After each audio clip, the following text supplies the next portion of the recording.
अकबर का साला हमेशा से ही बीरबल की जगह लेना चाहता था। अकबर जानते थे कि बीरबल की जगह ले सके ऐसा बुद्धिमान इस संसार में कोई नहीं है। फिर भी जोरू के भाई को वह सीधी ना नहीं बोल सकते थे। ऐसा करके वह अपनी लाडली बेगम की बेरुखी मोल नहीं लेना चाहते थे।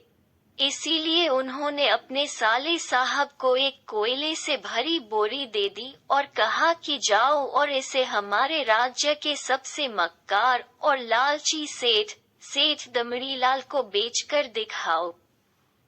अगर तुम ये काम कर गए तो तुम्हें बीरबल की जगह वजीर बना दूंगा। अकबर की इस अजीब शर्त को सुनकर साला अचंभे में पड़ गया। वो कोयले की बोरी लेकर चला तो गया, पर उसे पता था कि वो सेठ किसी की बातों में नहीं आने वाला, ऊपर से वो उल्टा उसे ही चूना लगा देगा।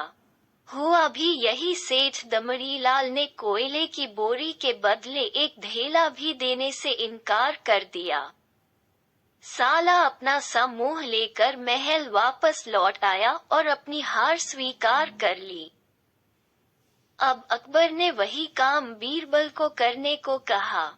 बीरबल कुछ सोचे और फिर बोले कि सेठ दमड़ीलाल जैसे मक्कार और लालची सेठ को ये कोयले की बोरी क्या मैं सिर्फ कोयले का एक टुकड़ा ही 10,000 रुपए में बेच आऊंगा।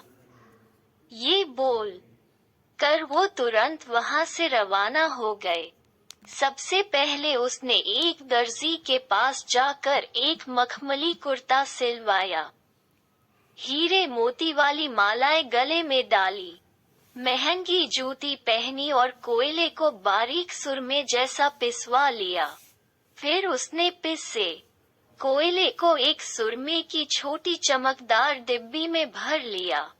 इसके बाद बीरबल ने अपना भेष बदल लिया और एक मेहमान घर में रुककर इश्तिहार दे दिया कि बगदाद से बड़े शेख आए हैं जो करिश्माई सुरमा बेचते हैं, जिससे आंखों में लगाने से मरे हुए पूर्वज दिख जाते हैं और यदि उन्होंने कहीं कोई धन गाड़ा है तो उसका पता बताते हैं।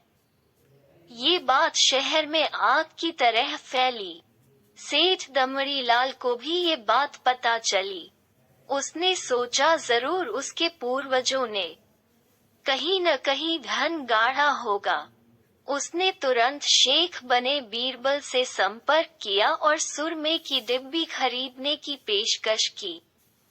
शेख ने डिब्बी के 20,000 रुपये मांगे और मोल भाव करते करते 10,000 में बात तय हुई।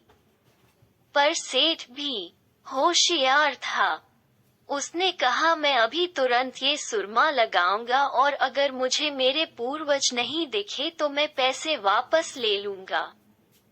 बीरबल बोला, बिल्कुल आप ऐसा कर सकते हैं।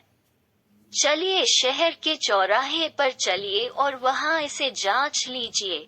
सुरमे का चमत्कार देखने के लिए भीड़ इकट्ठा हो गई। तब बीरबल ने ऊंची आवाज में कहा, ये सेठ अभी ये चमत्कारी सुरमा लगाएंगे और अगर ये उन्हीं की औलाद हैं जिन्हें ये अपना माँ बाप समझते हैं तो इन्हें इनके पूर्वज दिखाई देंगे और गड़े धन के बारे में बताएंगे। लेकिन अगर आपके माँ बाप में से किसी ने भी बेईमानी की होगी और आप उनकी असल औलाद नहीं होंगे तो आपको कुछ भी नहीं दिखेगा।